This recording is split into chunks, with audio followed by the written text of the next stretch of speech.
Ryloth is under siege and the Twi'lek people are starving. Bail Organa and Jar Jar Binks are their only hope. We watched supply lines for our Chronological Clone Wars rewatch, so now it's time to break it all down. Jedi Master Dai and his troops are trapped on Ryloth with Twi'lek freedom fighter Cham Syndulla, and supplies are running out. The Republic needs to get ships through the Separatist blockade, and they need to convince the Toydarian king to allow them to use his planet as a staging ground. As a neutral party in the war, he does not want to get involved, but his species values compassion and honor, and they wish to help. By the way, I think it's hilarious that Watto is the first Toydarian we ever met in Star Wars, and yet he exemplifies none of the actual values of his people. Instead, he's slimy, owns slaves, and he's cruel. He's just a bad first impression for the Toydarians. Unfortunately, the king has an alliance with the Trade Federation that he does not want to jeopardize. So he promises to help the Republic so long as Lotdod doesn't find out. Even more unfortunately, Lotdod is on the planet. So Jar Jar, of all people, is put in charge of distracting the Trade Federation at dinner while the ships load up supplies. That's such a goofy scene, but I'll be honest, it made me laugh. It plays to Jar Jar's strengths and even foreshadows his life as a street-performing clown on Naboo, which we read about in the Aftermath books. Meanwhile, Master Dai and Cham Syndulla cannot wait for supplies any longer. Cham grows frustrated with the Republic for not sending aid, and leads the Twi'lek families away from the fighting. Master Dai and his clones stay behind to hold off droid forces as long as they can. They give their lives to save the Twi'leks and are killed just as the supply ships from Toydaria arrive. The theme of this episode is where there's a will, there's a way, and I think it was demonstrated pretty effectively in both the A and B storylines of this episode. So that would be the Jedi and the clones on Ryloth, helping them, and then we've got Bail and Jar Jar on Toydaria. Toydarian. Yeah, it's a mouthful. Yeah. Yes, those would be the two storylines, I think. And I would consider the main storyline the one with Bail and Jar Jar. That's where we get most of the screen time. Mm-hmm.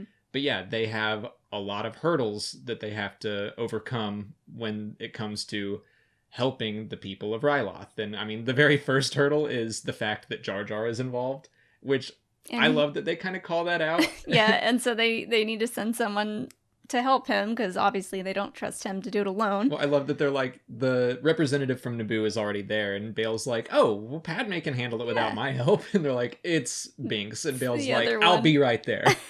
So I loved that moment. But so there's that. Then they start negotiations and it goes pretty well. But then the Trade Federation shows up and they kind of throw a wrench in things. And then the king still agrees to help, but it's got to be a secret. Mm-hmm. And so then Jar Jar has to basically distract them all while the ships take off. Yeah. So the king of Toydaria is pretty adamant at first on the fact that they are neutral in this. They don't want to really take sides.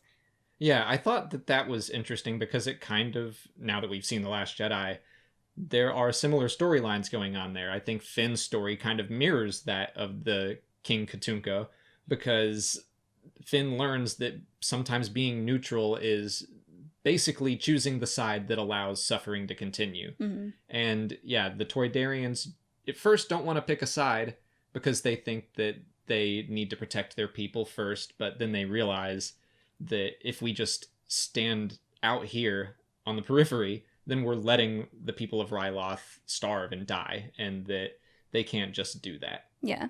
And things on Ryloth are not looking good. Yeah. Jedi Master Dai is kind of trying to prove to Cham that the Republic has the will to help his people, even if they're waiting on help to arrive. Right.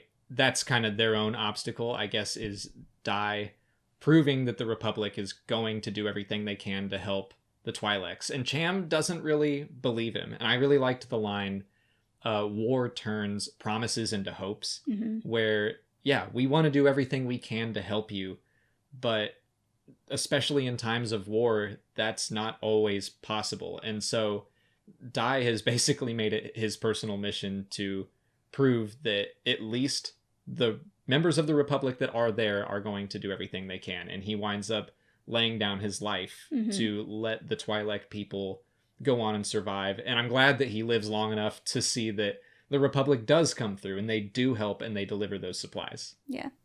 Before closing out, let's go over some of the random pieces of trivia from the episode. Supply Lines is a Season 3 episode that takes place before the very first episode in the series, which we will watch next week. It establishes how King Katunko was convinced to meet with Master Yoda. The name of Jedi Master Dai was deliberately chosen to foreshadow his grim fate. His full name is I'm a Gun Dai. Wow. Slightly more subtle is Admiral Dao, whose name is an anagram of DOA, or Dead on Arrival.